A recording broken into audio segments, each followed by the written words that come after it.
Hello and welcome this wonderful Tuesday morning to Market Insight. I am Lavina Emma. On Market Insight, we bring you stock market analysis, commodities and currency updates. Now recently, there has been a rise in the prices of grains and other essential commodities, in addition to hoarding and artificial scarcity of items like rice, maize, millet and gari in different parts of the country. Now, this has led to protests in Niger State, Kano State, and Ondo State, to mention a few states that have been protesting. So to solve this problem, President Bola Tinubu has ordered the immediate release of over 102,000 metric tons of various grain types from the Strategic Reserve, which is the government reserve, and the Rice Millers Association of Nigeria. So, that being said, on today's show, we will discuss this man-made crisis, solutions and businesses in this situation. Now, to proffer solutions to this man-made food crisis, I have a guest joining me via Zoom. Mr. Emmanuel Abuduhson is my guest for today. He is the CEO of Tremma Agro Services Limited and the Director, Pan-African Institute of Management and Agribusiness. So Mr. Emmanuel Abuduhson will be joining me to discuss this further. Thank you so much. Abuduhson. Thank you for having me. Can you hear me, Mr. Thank Emmanuel? you for having me. Well, I Yes, said welcome to Market Insight. It's me. good to have you on the show this morning. Thank you so much. Okay, that's good to hear. Well, so like I said during my opening speech, I talked about the increase in the prices of grains like maize, millet, rice and gari, and how this has affected the livelihood of citizens, and how this has also made these grains inaccessible for them to get. And where the grains are available, the prices have been increased. So because of this situation, President Bola Tinubu has told all that the storage reserves should be opened up, and the Rice Millers Association of Nigeria should also open up their storage reserves so that grains will be easily accessible to the citizens. So that being said, Mr. Emmanuel, do you think that this will solve the scarcity of grains in the economy right now? Will it solve this matter? Can I have your thoughts on this, please? Okay. It is two-way. I would like to say it has two sides of the coin, especially when we're talking about immediate solution. It seems to want to address an immediate solution, but on the long run, we're still going to come to bear the consequences. Especially if I'm going to share my opinion without being politically biased and being objective, without being subjective on this matter, I will say that our system, and looking to our shortage in terms of data collection, it's not too a good policy for us to open up our reserve. What we need to do is to address what is affecting the current market shock. Why do we have market shock that is causing this hike in price? So that when we address that properly, then we can all know if opening our reserve was meant to be a solution, or we're just trying to attend to an emergency without considering a lot of factors around this particular intervention. We have seen a lot of the interventions in Nigeria, and at the end of the day, often it gets little impact, or let me say little impact. We've seen the Agro program, what later turned out to be. We have also seen other interventions like the fertilizer interventions for farmers. We've seen how it come out to be. So I would say let's address what is causing the current market shock that is causing this rise of food in Nigeria. Okay, so yes, thank you for that, Mr. Emmanuel. But if you were the president of Nigeria, how would you handle this situation differently to actually solve the price of the hike in grains and also hoarding by traders? What will you do differently? Here's your thoughts. Okay, all right. Let's look at what is currently happening in Kano State, where we had citizens protested that there is high cost of living, only for it to be discovered that in that same Kaduna, in that same Kano state, there were people hoarding food with how will I put it, coming to say that ECOWAS and United Nations asked them to store food for them. So we need to verify this information. Now, we cannot be hoarding food. We cannot be talking about export when we don't have food sufficiency. So if I was to be the president, we just need to come back to the drawing board to see how we can support smallholder farmers. Then again, the sense what are the two major reasons currently? With first of all, cost of production, which has to do with fuel. Now we also look at climate change, then conflict and insecurity. And this is the reason why many people are hoarding food, because they believe that production, we are going to have issues with production. Production will be limited.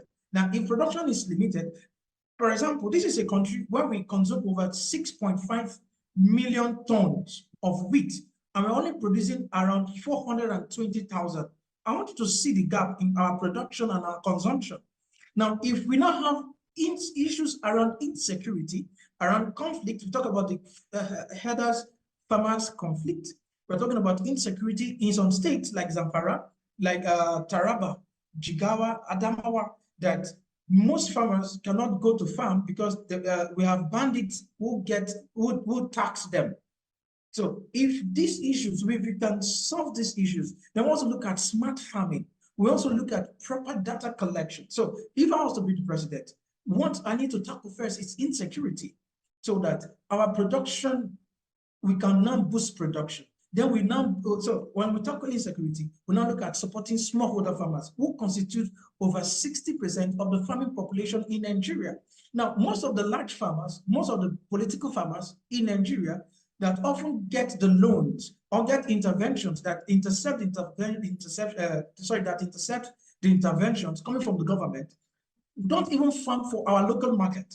Most of them farm for the international market. They do the smuggling of food out of Nigeria, passing through some of these borders that are porous, like passing through Adamawa, passing through Jigawa, passing through Taraba, to take food outside the country. Meaning what we're even producing is not enough, and people are smuggling it out, which are the big farmers. So when we support the smallholder farmers, we can now affect our current supply and demand chain in Nigeria. I think this is some of the things we also need to look at. And then for these people who are holding foods in Kano that has been caught, we need to get down to this to the downroad. Is what they said, the agreement they had with the United Nations or the ECOWAS, is it true, or this is just an escape route to make them dodge the consequences? And then our judiciary need to be effective. Nigerians we need to build trust again we need to build trust. Another big commodity we lack in this country is trust. The citizens don't trust the government. The government perhaps might not trust the citizens. I don't want to, but the citizens currently don't really trust the government. So most of our interventions are not giving us the results that we need. So we need to just look at this, like I said, the issues making causing the market short, which is climate change, insecurity, high cost of production. That we cannot be running palliative, on a big economy like Nigeria. So we should still sustain the subsidy to make things so we can start looking at other ways to improvise. We cannot keep giving palliatives to a number of people. We're talking about 71 million people who are really, really poor. Then over 133 million Nigerians are facing poverty in one dimension or the other, multidimensional poverty. So palliative will not solve this problem. We just need to address these issues head front. Talk about power, we address it head front. We talk about high cost of living. We just have to address some of these things head front. Insecurity. And again, we also look at, because of this, some of this insecurity, a lot of prophecies, a lot of predictions that there will be food scarcity, there will be food famine, is making sellers, middlemen, what they have to send to the market. And if these issues are not properly treated, we might not be able to get results. Okay. Yes, Mr. Emmanuel, I understand what you have just pointed out, but there was a key point that you made out there. You said small farmers are not actually producing enough grains to ensure that it goes round the populace, our local people here, before exporting these grains. So how do we educate these farmers to ensure that they increase their production of these grains so that it can go around the population? Then we can, afterwards, it can be exported to other countries, please. Your thoughts, please. All right. All right. So I think we need to, when we look at our empowerment system in Nigeria, our empowerment system is not that effective, because we are talking about financial interventions when our population are not mentally empowered, are not socially empowered. So like I mentioned one time, I have a triangle I call the triangle of empowerment, which has to do with financial empowerment at the top. We have mental empowerment beneath one of at the side, then social empowerment. Most of our farmers are not that empowered. Then we also talk about we are our extension service workers. We are low on extension service workers. So government needs to do a level of empowerment by public-private partnership to boost extensive workers to train these farmers on how to cultivate properly, how to apply the fertilizer, insecticides, pesticides, and all of that, so that they can have high yield. Now, when we look at cassava farming, for example, when we look at cassava farming in Nigeria, 1 hectare, what our yield for 1 hectare in Nigeria is different from that of Tanzania. Tanzania have higher yield than Nigeria. So when we are talking about supporting smallholder farmers, we need to go beyond just providing them inputs. One of the things the Nigerian government has done over time is providing inputs, either by sales in subsidy or by empowerment in terms of free empowerment. Now, if we are going to address this heads on, what I will say is our empowerment should also come in terms of encouraging cluster farming, cooperatives. Now, in Nigeria, it's only in Nigeria you see that when we talk about cooperatives, many Nigerians want to bring in their family member. A man wants to bring his children, even the one yet unborn, because he has the feeling that when we have cooperatives, the government is going to give us more money. But when we have farmers who are really farmers coming together to form cluster, now it is easier to now transit these small farms to become bigger farms, because now these small farms are now have merged together to form cluster, sharing costs, sharing the risks, then also sharing the profits. So which can later now move from manpower. Instead of using manpower for farming, we cannot introduce mechanization. Now, the Ministry of Agriculture in every state often have tractors allocated to them. Now, these tractors should be readily available for farmers to be able to have access to, in terms of when they want to lease these tractors, there are tractors they can lease, because these small farmers cannot provide these tractors themselves. And a lot of many private businesses cannot provide a number of tractors that is needed by this market. So instead of our commissioners to keep these tractors on their farm for personal use, they should bring it out for the people. Local government should be empowered. We have the Algon, we have the Nogi. So these associations should be empowered to meet the needs of their local communities. Every local government has a local government chairman. They have wards, so we can form a system. And now these are some of the services we are trying to provide in Niger State, in Kaduna State, in Plateau State, and also we're still looking at Kogi State, especially then also Nasarawa State, because these states are relatively secure and they have vast land. So when we form cluster, making the smallholder farmers form cluster, it's easier for them to be empowered, because many of them cannot even pay for some of these services in terms of paying for how they call it, extension service workers. No, some of them cannot pay for it. Some of them cannot hire a tractor. But when they come together as cluster, being empowered properly, they can be able to now produce from again, like I said, moving from manpower to mechanization. I think that is the headway. Yes, I understand you. And also to take you on one of your points, you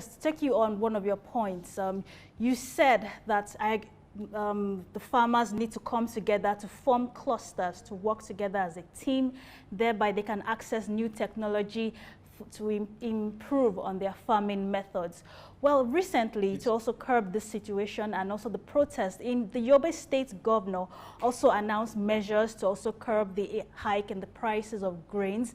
And he also said that traders who are hoarding should also stop this. Then he put out some punitive measures there. For instance, he said that in partnership with the security agencies, that they're going to start monitoring traders who export grains from Yobe State to other states, whereas the grains are not sufficiently enough in Yobe State. So how exactly will these punitive measures really work? Because we know when you hoard these goods, these traders make more money because they can sell it at higher prices. And that's what you mentioned concerning the local government. The local government needs to actually be on ground. This is the grassroots government. So how are they actually going to be on ground to actually interact with the people generally, the small, medium farmers there, before they take these goods to the grains to the market to be sold? Like, how are they going to actually make sure that hoarding, which is going on right now, it should be stopped actually? How can they achieve this successfully? Your thoughts? Okay. All right. So business generally is for profit making. And every business person is in need for profit.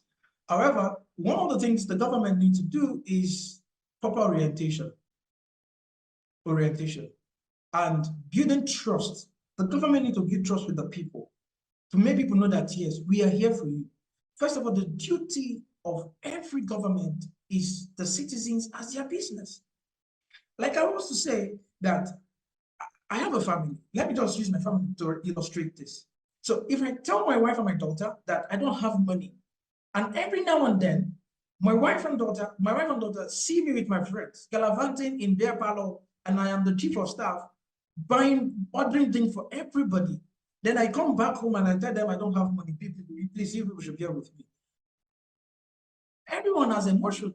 At the point, they have to rebel against me. So the current government seems like we are still wasteful, even knowing the fact that the current economy of Nigeria is depressing. So when we build trust, like, okay, we're going to cut down our expenses as government for you people to know that, yes, we're feeling your plight and we're going to be doing this. We are not building trust, orientation. Then again, proper support for these farmers. When you're not supporting them properly, you cannot expect them, after they have spent their own resources, to invest in their business. You're not trying to tell them what to do and what not to do. But when we support them properly, again, when I said properly, access to credit to these smallholder farmers, providing them support in terms of input in subsidized price. Again, government getting involved fully in terms of like all I put it, just like I said, in terms of mechanization, imagine when the Yobe State government tell the farmers, okay, we're going to be providing you these services. I want to applaud what the current governor of Niger State is doing. He's purchasing 500 tractors to boost agriculture in Niger State. Very applaudable. Also, the Minister of Agriculture, the Prime Minister of Agriculture, the current Minister of Agriculture, Kayari, is open up a partnership and said, if you want to do business in to purchase tractors so that we can boost in agriculture. Now, when the citizens are being enlightened what the government is doing to support their business, they'll open up to want to contribute their quota to what the government is doing. But when the people are not properly oriented, when the people are not being educated, it's going to look like the government wants to just take advantage of them. And that is one of the things we need to address as a people. How is government involved in our business? Then the government need to have an open channel of communication with the people to build trust. Again, to build trust, the government needs to build trust with the people. Then it is easier for the government to direct these people's attention to be able to achieve a common goal. Most of us as Nigerians don't even know what the government wants to achieve. And this is affecting productivity. So governance is not a one-way thing. It's not left to government. It's both leadership and followership. And we must be able to come together, educate the people for us to be able to achieve this common goal. Yes, Mr. Emmanuel, yes, I understand your input. Yes, government has to actually come together to actually achieve a goal. There should be between the government and the people, actually. We're supposed to flow. Yes, I understand that. But you actually said that to actually make sure that this situation of hoarding and the hike and increase in the price of the prices of grains should be stopped permanently. We need a permanent solution. Wouldn't it be better if the government should fix a stipulated selling price for these commodities? Because whenever this is left to the sellers or the business or the traders who harvest these products, and they have the liberty to actually decide how much they want to put out there in the market and how much what quantity rather they want to export. They are the ones who dictate the prices. So a government regulated selling price, wouldn't that be more effective? Mr. Emmanuel, please, your thoughts on this. All right, yeah, I think I've seen that work in some part of the world where, especially Rwanda, where there is an agency that regulates price. So that can also help us. However, like I said, every solution has its own positive and negative side, especially when we have not addressed cost of production. So when we are going to regulate price, I think there are some few things we need to put in mind.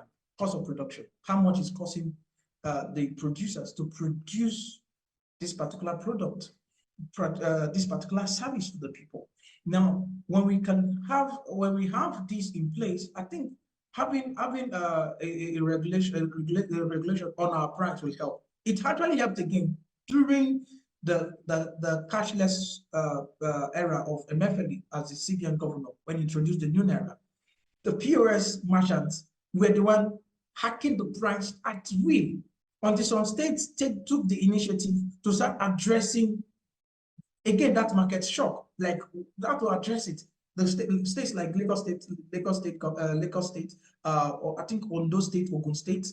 So the same thing can be done for us to have an effective measures in achieving some of this goal. So an agency will need to be set to actually look at price control. We need price control. Even Murtala Mohammed, during his, as the head of state, brought a solution like this. So we need to go back to this kind of solution. Again, like I said, during the new Naira policy, the POS merchants were the one detecting how much you withdraw at what cost until some states have to intervene. So this is also a solution. And then again, when we bring in solutions or interventions or change policy, we also need to look at monitoring and evaluation to evaluate how it has impacted in the economy. Is it positive? Is it negative? Should we continue? Should we stop it? Should we improve on it? And all of that. I think it's a way to go. Okay. So you're saying that a price control, a price regulation from the federal government will effectively be able to regulate the prices of grains in the market. Okay, but do you think that these measures can crash the cost of the prices of grains if they are implemented immediately? Do you think that they can crash the prices of grains if they are implemented immediately? Yes, Mr. Emmanuel. Yes, definitely, it will. Like I said, for an immediate solution, yes. But then we need to now start looking at the long-term solution, which is for farmers to be able to produce, because we still have shortage in production. Before now, our production is quite low. And that is why we depend heavily on importation of food, spending over how many billions of naira to import wheat, for example. Even dairy products, which are the dairy products, even when we have herders, farmers clashes in Nigeria. So at the immediate, yes, but at the long run, we need to address the line of production of food in Nigeria, which is one, supporting the smallholder farmers, addressing insecurity. Then when we support smallholder farmers, like I said, we're talking about mental support, social support, and financial support. We talk about mechanization, we talk about even smart farming. And there are a lot of groups that are doing quite well, but we need to now do this on a larger scale. Then again, youth participation in agriculture. Agriculture must be driven by young people. And we need to bring more youth. And this can be achieved when agriculture in Nigeria is now driven by technology and by mechanization. I think we'll now be able to address this, not just at the short term, but also at the long term. Because when we address this now, like I said, it has its own effect when our production chain is not actually properly addressed. Okay, yes, Mr. Emmanuel, yes, your points, to take you further on your points on how to address this situation permanently, you said climate change needs to be looked into, insecurity, the high cost of production. As you know, Mr. Emmanuel, we are currently in the dry, addressed farming in the dry season, and how this mechanized farming will be very effective to solve harvest, so that we can actually make a good yield that can support this country all year round. So what do you recommend, Mr. Emmanuel? When you look at Egypt, for example, when you look at Egypt, they do more irrigation farming. Even in Rwanda has more short rainfall compared to Nigeria. And what they're doing is irrigation. We are blessed with the mighty Niger and the mighty Benue, the river Niger and the river Benue.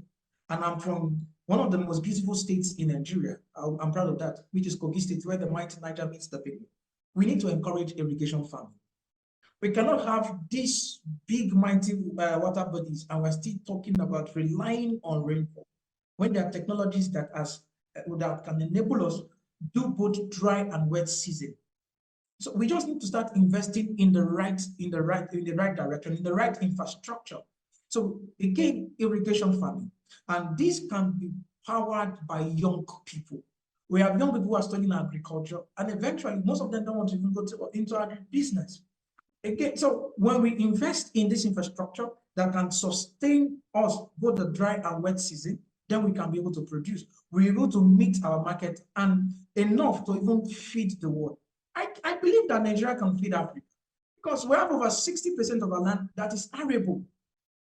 Over 60% of our land that is arable. And with good partnership, I tell you, with partnership between the private and the public sector. Let's say, for example, we're trying to do a project in Kaduna State, and we're asking the government, give us 1,000 hectares of land. We're going to empower 1,000 youths. We're going to engage them to farm. And now, because we're engaging young people, we're introducing technology. We're also introducing mechanization. Now, imagine if we replicate the same thing in the 36 states of Nigeria. We are going to boost food production. So this can be achieved if we drive in and we invest in the right infrastructure.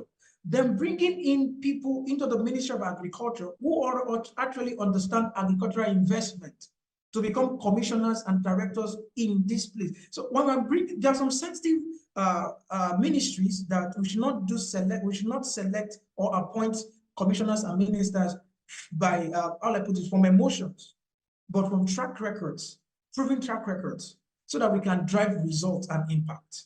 Yes, you've been sharing your thoughts and your opinions on how we can adequately solve this issue. And you have also said that what the solutions the government proffered are immediate solutions, but what we need is a more permanent solution.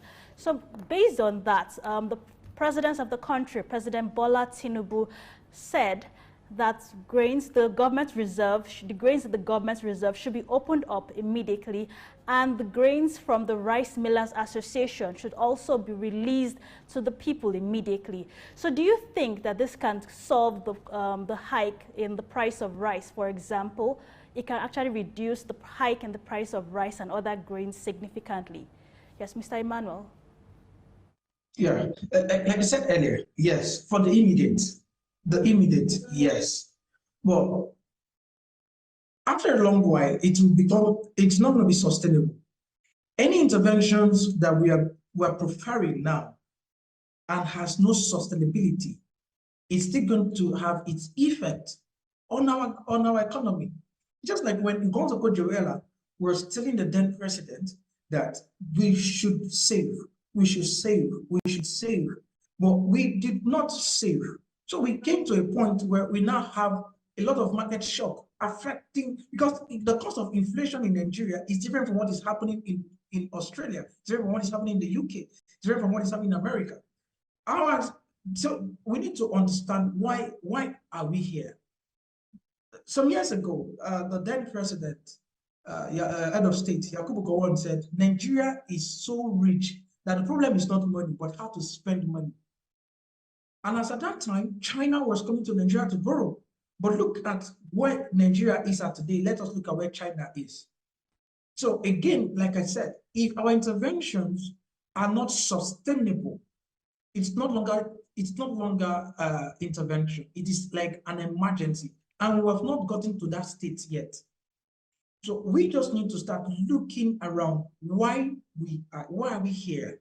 Then we address it solely. The previous government, we've had issues around waste. We have had issues around not saving.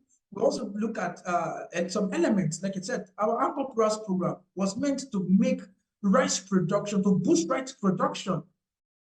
So if over 1 trillion naira was invested in agriculture, the CBN Agro program, they were only able to recoup over 500 billion, meaning another 500 billion is still with the farmers. So what are we doing at? What are we driving at? What am I saying in essence? Our interventions must be sustainable, and we must address this problem headfront. Again, will this solve maybe an immediate? Yes, but how long can this be sustained? That is the question we should be asking. And that is where addressing these issues, like I mentioned, conflict, insecurity, climate change, empowering smallholder farmers come to play. So when these smallholder farmers are being empowered, then we cannot have production. For government now also to be involved in production, and we can still have food in our reserve. Because when we spend what we have now, what are we going to spend tomorrow? And we've not even talked about harsh climate change. Let's talk about flood. Let's talk about drought all over Nigeria yet. So we must be prepared for the future. Before now, again, like I said, we consume over 6.5 million tons of wheat, producing 420,000 of tons of wheat. And then we have states, like 13 states in Nigeria can produce wheat. There are many states in Nigeria that can produce rice. So we, like Niger State, Kogi State, Nasarawa State, Adamawa, Kebbi, so we need to go back to our production line, empower our production so that we can have sustainability in most of our interventions.